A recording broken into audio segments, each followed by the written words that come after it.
Hello everyone, ఇది చాలా important విషయం అండి with regard to SC and ఎస్టీస్.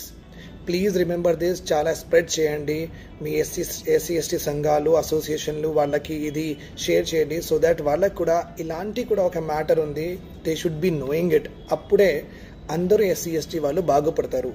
ఇప్పుడు ఒకటి చెప్తానండి, నేను ఎస్సీ ఎస్టీలో సబ్ కేటగరైజేషన్ సుప్రీంకోర్టు ఓకే చెప్పింది. ఇది ఎప్పుడు ఇంప్లిమెంట్ చేస్తారు అండ్ ఎట్లా హెల్ప్ అవుతుంది అది తర్వాత. కానీ ఇప్పుడు ఉన్న మనం ప్రాబ్లం నేను మీకు చెప్తాను. ఎస్టీ ఎస్సీలో క్రీమీ లేయర్ క్రైటీరియా లేదంట, రిజెక్ట్ చేసింది గవర్నమెంట్. బీసీలో క్రీమీ క్రైటీరియా ఉంది. క్రీమీ క్రైటీరియా అంటే బీసీలోనే రిజర్వేషన్ తీసుకున్న వాళ్ళ దగ్గర ఫ్యామిలీ ఇన్కమ్ 8 lakhs అబౌవ్ అట్లా ఉంటే ఆ ఫ్యామిలీకి రిజర్వేషన్ దొరకదు. అది ఒక క్రీమీ లేయర్ అంటారు. సపోజ్ ఇప్పుడు మన దగ్గర వద్దాం, ఎస్సీ ఎస్టీ దగ్గర వద్దాం.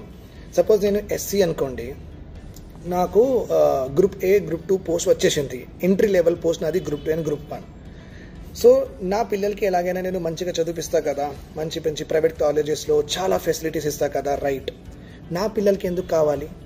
Okay, not required, no reservation. ఎందుకంటే ఒకవేళ గవర్నమెంట్ ఎస్సీ ఎస్టీ వాళ్ళలో ఎంట్రీ లెవెల్లో గ్రూప్ 1 గ్రూప్ 2 క్రాక్ చేసిన వాళ్ళకి ఎస్సీ ఎస్టీ రిజర్వేషన్ ఇవ్వమని చెప్తే, లేని వాళ్ళల్లో చాలామంది అపాయింట్మెంట్ అవుతారు కదా. ఓకే, ఎవరికి ఇప్పుడు ఏమవుతుంది? నేను ఎస్సీ, నేను మంచిగా చదువుకుని ఎస్సీ గ్రూప్ 1 గ్రూప్ 2 వచ్చేసింది, నా పిల్లలకి ఇంకా మంచిగా చదివిస్తా, వాళ్ళకు కూడా వచ్చేస్తుంది. అంటే ఏంటంటే ఎస్సీ ఎస్టీలోనే పైన ఉన్న ఐఏఎస్ బ్రాస్ ఉంది కదా, వాళ్ళ పిల్లలే టాప్ మళ్ళీ గవర్నమెంట్లో వస్తున్నారు. Daddy IAS, daughter IAS, daddy SP, son SP అట్లా వస్తున్నారు. అవన్నీ ఎందుకు?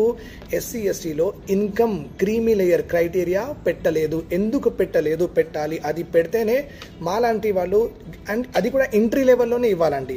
So some SC STs will be there, వాళ్ళ ఫాదర్ సిఐ లాగా రిటైర్ అవుతారు, లేకపోతే గ్రూప్ 1 లాగా రిటైర్ అవుతారు. అంటే అట్లా చేయొద్దు. ఎందుకంటే అట్లా చేస్తే ఏమవుతుందంటే వాళ్ళు జాయిన్ అయినప్పుడు ఒక కానిస్టేబుల్ లాగా జాయిన్ అయ్యారు, అప్పుడు అంత డబ్బులు లేవు.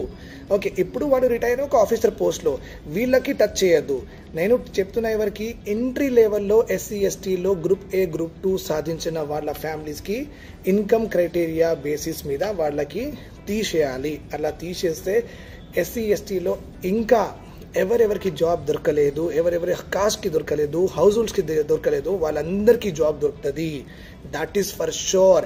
ఎందుకంటే వీళ్ళు వెళ్ళిపోయిన తర్వాత కింద వాళ్ళే పైకి వస్తారు. కానీ ఏమవుతుంది, వీళ్ళ పిల్లలకి ఇంకా, అంటే ఇది మొత్తం కుట్ర జరుగుతుంది పైన. వీళ్ళు ఇన్కమ్ క్రీమీ లేయర్ క్రైటీరియా గవర్నమెంట్కి ఇంప్లిమెంట్ చేయడానికి ఇవ్వట్లేదు. ఇది మీరు పోరాడితేనే కింద వాళ్ళకి జాబ్స్ వస్తాయి, లేకపోతే రావు, వాళ్ళే పైకి వస్తారు.